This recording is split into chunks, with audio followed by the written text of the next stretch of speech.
ये सब ठीक नहीं। ये सब ठीक नहीं।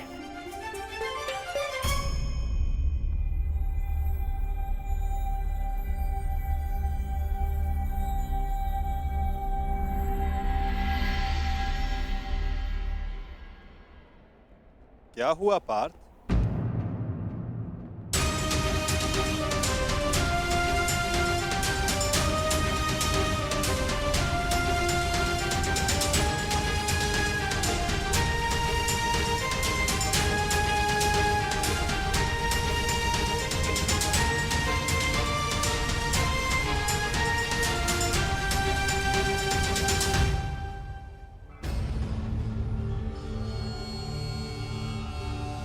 जो अपने दृढ़ संकल्प और अचूक लक्ष्य भेदन के लिए जाना जाता है, जो केवल शब्द सुनकर उसका लक्ष्य भेद कर सकता है, आज वही अर्जुन विचलित है या उसके बाण विचलित है?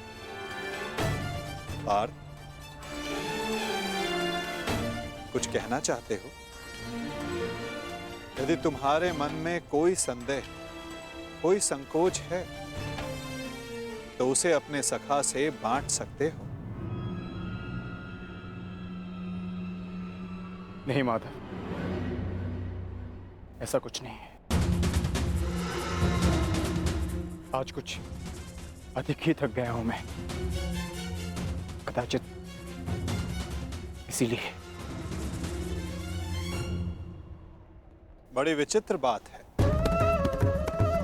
जो अर्जुन इतने वर्षों की कठिन तपस्या में नहीं थका, जो 12 साल के वनवास में और 1 साल के अज्ञातवास में नहीं थका, वो आज केवल एक दिन में थक गया।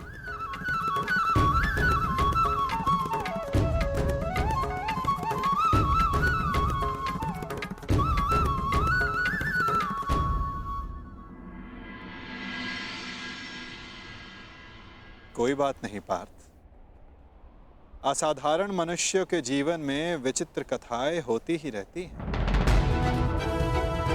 आओ, शिविर में चलकर सभी वीर मिलकर भोजन करें।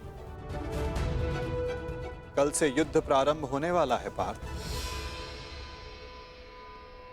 किसे ज्ञात किसके साथ दोबारा भोजन करने का अवसर ही ना मिले।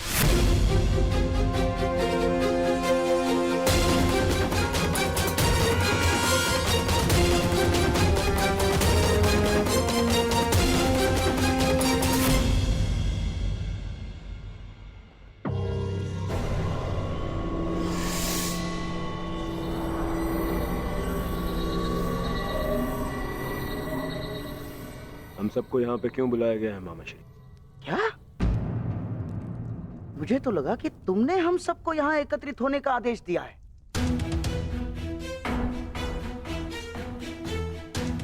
कल आरंभ हो रहे युद्ध के निर्देश देने के लिए। मैंने आप सबको यहाँ बुलाया है।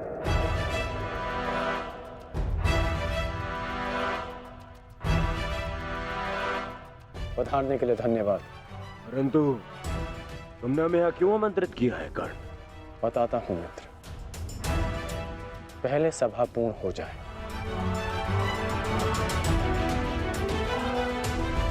अभी एक योद्धा का आना शेष है।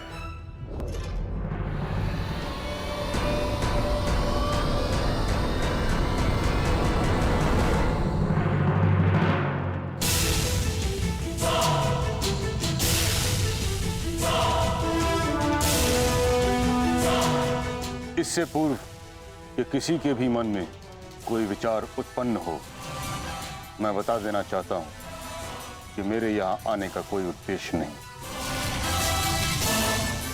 मैं यहाँ केवल अंगराज के आग्रह पर उपस्थित हुआ हूं।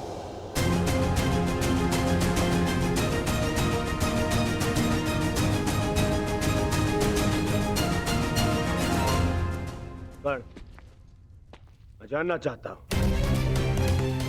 इस सभा को बुलाने का उद्देश्य क्या है मित्र?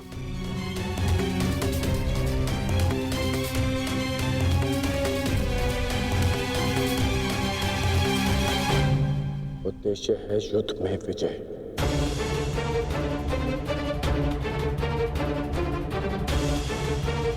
तुम अपने मित्र मुंह में आकर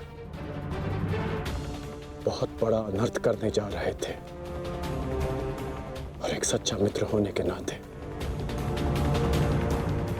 मैं तुम्हें ये अनर्थ नहीं करने दूंगा।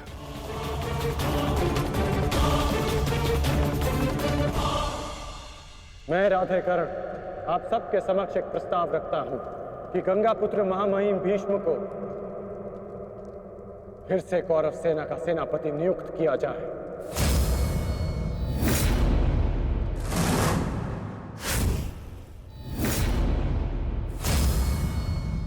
और ये घोषणा करता हूं कि जब तक महामहिम भीष्म इस युद्ध भूमि में सेना का नेतृत्व करेंगे, ये राधेकर्ण युद्ध भूमि में नहीं आएगा।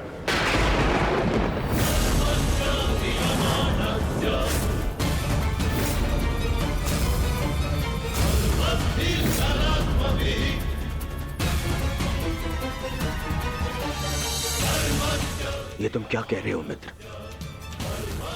मुझे इस युद्ध में तुम्हारी अपने मित्र की ही सबसे अधिक आवश्यकता है। महामहिम से भी अधिक? नहीं मित्र, तुम भूल कर रहे हो। मैं कवच खोया योद्धा हूं, और महामहिम हस्तिनापुर के कवच हैं। तुम्हें मुझसे अधिक आवश्यकता उनकी है।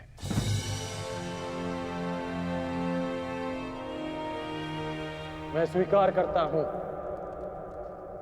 कि कौरव सेना का नेतृत्व करने में महामहिम से अधिक सक्षम कोई नहीं।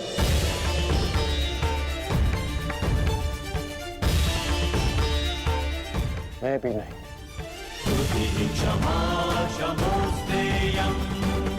मुझ में योग्यता है, परंतु महामहिम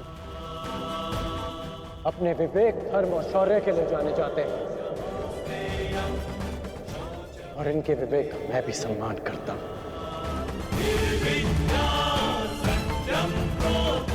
यदि महामहिम मुझे युद्ध से दूर रखना चाहते हैं, तो अवश्य इसके पीछे कोई महत्वपूर्ण कारण होगा जिसमें सबका हित होगा। मैं ये सब इसलिए कर रहा हूं क्योंकि मैं तुम्हें हस्तिनापुर के सिंहासन पर देखना चाहता हूं, और मेरा लक्ष्य पूर्ण करने के लिए मैं ऐसे 1000 स्वप्न का बलिदान दे सकता हूं।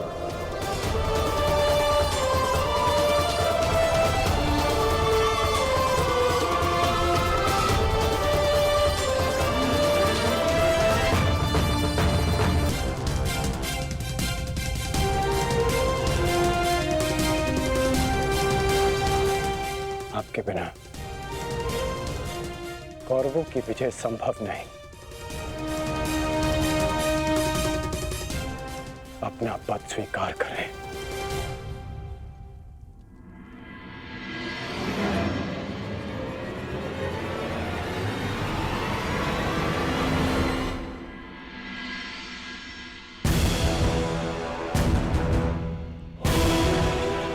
हर हर महादेव! हर हर महादेव! हर हर महादेव!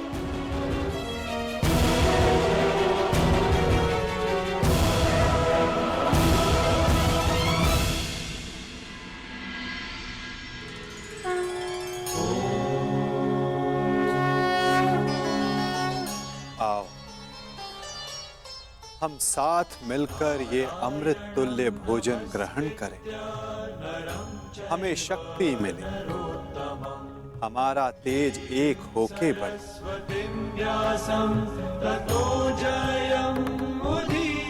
हमारा ज्ञान बढ़े, हमारे मध्य कोई विष न फैले, फैले तो केवल हमारा यश।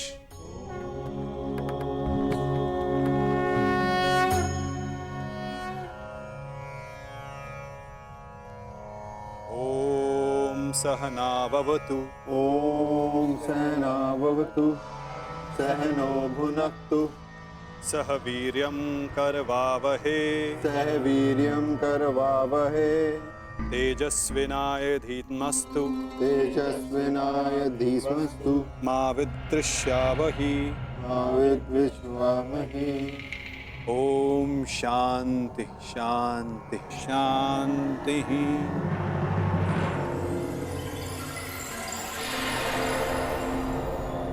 आओ भोजन प्रारंभ करें।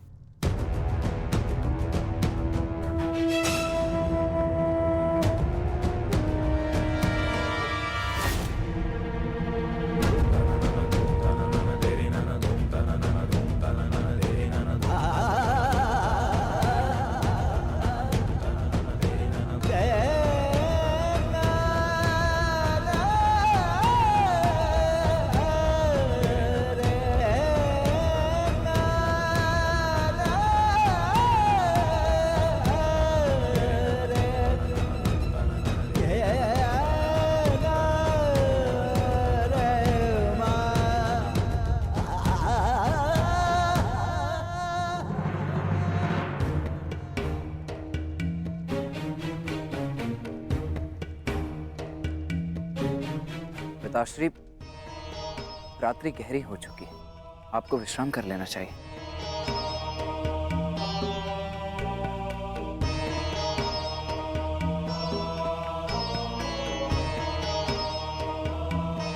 विश्राम की आवश्यकता तो तुम्हें है पुत्र।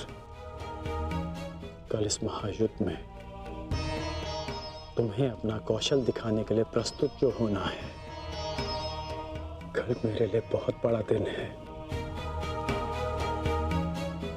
कि मेरा पुत्र इतिहास के सबसे बड़े महायुद्ध में पदार्पण करेगा।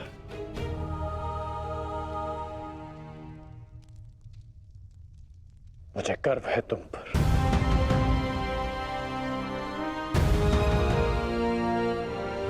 सब कुशल पार्थ? मैं तुम्हारे साथ हूं पार्थ। परंतु युद्ध में तो आप शस्त्र नहीं उठाएंगे। युद्ध में तो मैं अकेला ही रहूंगा माधव।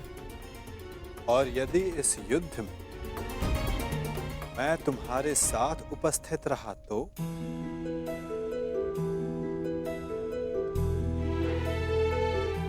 मुझसे अधिक भाग्यवान इस संसार में और कोई नहीं होगा। परंतु मैं जानता हूं मेरी ये कामना अधूरी रह जाएगी। यदि कामना पूर्ण बल से की जाए तो वो अवश्य पूर्ण होती है पार्थ। और यदि प्रार्थना में समर्पण तो वो स्वीकार होती है।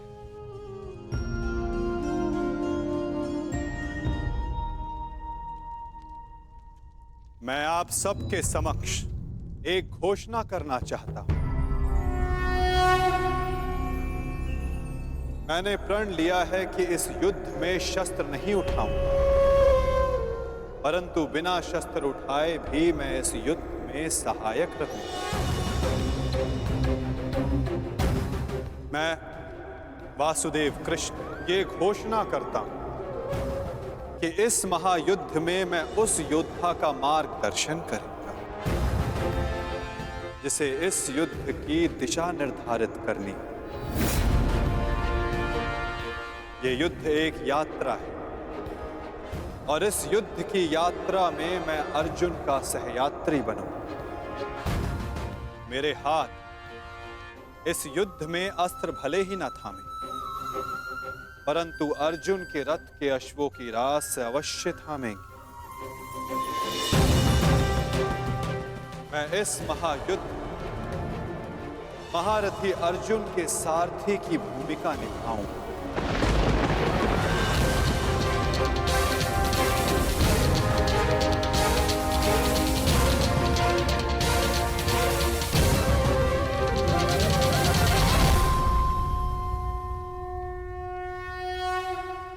नहीं माधव, मैं रथी बनकर आपको आदेश दूं, यह संभव नहीं।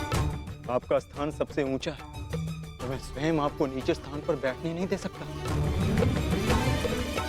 पाल, कौन ऊंचे स्थान पर बैठा है और कौन नीचे स्थान पर, ये तो देखने वाले के दृष्टिकोण पर निर्भर करता है। तुमने कहा कि मैं सबसे योग्य हूं, और जो सबसे योग्य होता है उसका धर्म होता है कि वो अपने से छोटों का मार्गदर्शन करे, और मैं इस युद्ध में यही करूंगा। मैं इस युद्ध में तुम्हारा सारथी इसलिए बनूंगा, यदि तुम अपने लक्ष्य के मार्ग से भटक जाओ तो पुनः तुम्हें तुम्हारे लक्ष्य के मार्ग पर ला सकूं।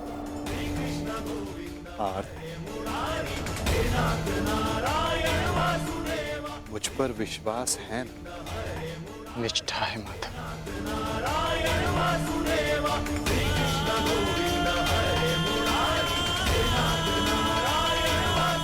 आज मैं धन्य हो गया,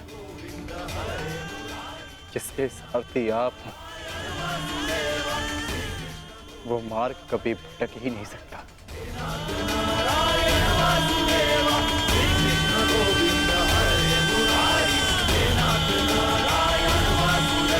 आपको एक वचन देना चाहता हूं, वचन कि आपका गर्व बढ़ेगा और सर नीचा होगा उन लोगों का जिन्होंने आपको इस युद्ध में प्रवेश करने से रोका। मैं आपकी तुलना करने में भले ही समर्थ नहीं, परंतु शत्रु मेरी तुलना आपसे अवश्य करेंगे पिताश्री। वचन देता हूं पिताश्री की वृषसेन के धनुष से निकले हर एक बाण पर अंगराज कर्ण के कौशल का चिन्ह होगा। मेरे हर एक प्रहार पर आपके परिवर्तन की छाप होगी पिताश्री। आपका कवच भले ही शत्रुओं ने आपसे छीन लिया हो पिताश्री, परंतु मैं शत्रुओं के एक एक वार पर ढाल बनकर युवराज दुर्योधन और अपने पक्ष की रक्षा करूंगा। कि आपका प्रत्येक स्वप्न मैं पूर्ण करूंगा। या पूर्ण करने के प्रयास में वीर गति को प्राप्त हो जाऊंगा।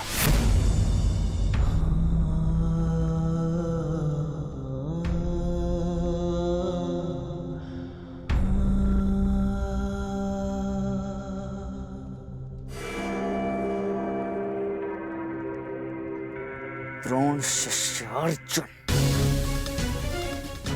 द्रोण शिष्य अर्जुन के मन में मैं ये प्रश्न उत्पन्न कर दूंगा पिताश्री की, यदि अंगराज कर्ण का अंश उन पर इतना भारी पड़ रहा है तो तब क्या होगा जब स्वयं अंगराज कर्ण से उनका सामना होगा।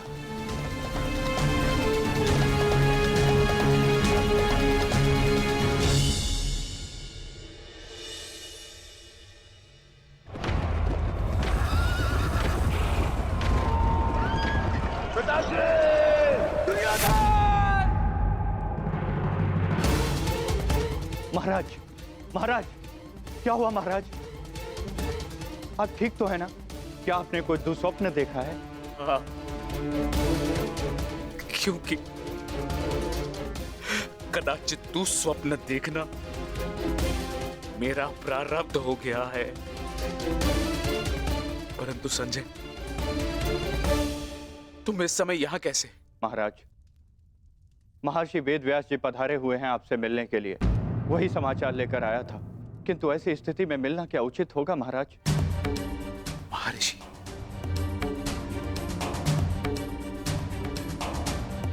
अवश्य ही कुछ उचित सोचा होगा, तभी पधारे हैं। उन्हें सादर अंदर ले आओ संजय। जैसी आज्ञा महाराज।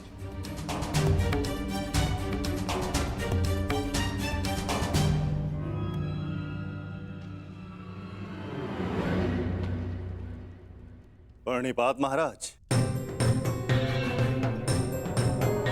आप महर्षि हैं, मेरे नियोगी पिता भी इस प्रकार प्रणिपात करके और मुझे महाराज कहकर मुझे लज्जित ना करिए। आइए, आपका स्वागत है। आइए आइए। मैं यहां अपने नियोगी पुत्र से मिलने नहीं, अपितु हस्तिनापुर नरेश को चेताने आया हूं। ये बताने आया हूं कि ये समय सोने का नहीं, अपितु जागने का है। इस महायुद्ध को रोकने का है। ये इस महायुद्ध से पूर्व की अंतिम रात्रि है। इस महायुद्ध को रोकने का प्रयत्न कीजिए महाराज। यदि एक बार ये युद्ध आरंभ हो गया तो इस अनर्थ को रोकना असंभव हो जाएगा। सहस्त्रों निर्दोष अपने प्राण गंवा बैठेंगे, अनेकों परिवार सदैव के लिए नष्ट हो जाएंगे। ये महाविनाश रोकना केवल आपके हाथों में। जो पिता अपने पुत्र पर जीवन भर नियंत्रण ना रख सका, वो इस विभीषिका को रोकने का बीड़ा कैसे उठा सकता है? यह युद्ध निश्चित है महर्षि। इस युद्ध को रोक पाना हम मेरे बस की बात नहीं। मुझे क्षमा कर दीजिए। मैं तो कदाचित आपको क्षमा कर दूं, किंतु इतिहास आपको कभी क्षमा नहीं करेगा। हस्तिनापुर में शांति दूत बनकर आए वासुदेव के साथ दुर्व्यवहार का परिणाम है ये। पुत्र हट को दोष मत दीजिए। इस महाविनाश के लिए पुत्र हट नहीं, आपका पुत्र मोह उत्तरदायी है। तो आप क्या मुझे उल्हाना देने आए हैं महर्षि, या फिर श्राप? नहीं, वरदान देने आया हूं। मैं आपको दिव्य दृष्टि देने आया हूं। जिस विनाश की नींव आपने स्वयं रखी है, आप उसको देख सकें। नहीं, ऐसा मत कीजिए महर्षि। ये वरदान नहीं है, ये श्राप है। अरे जिस पिता ने अपने पुत्रों को घुटनों के बल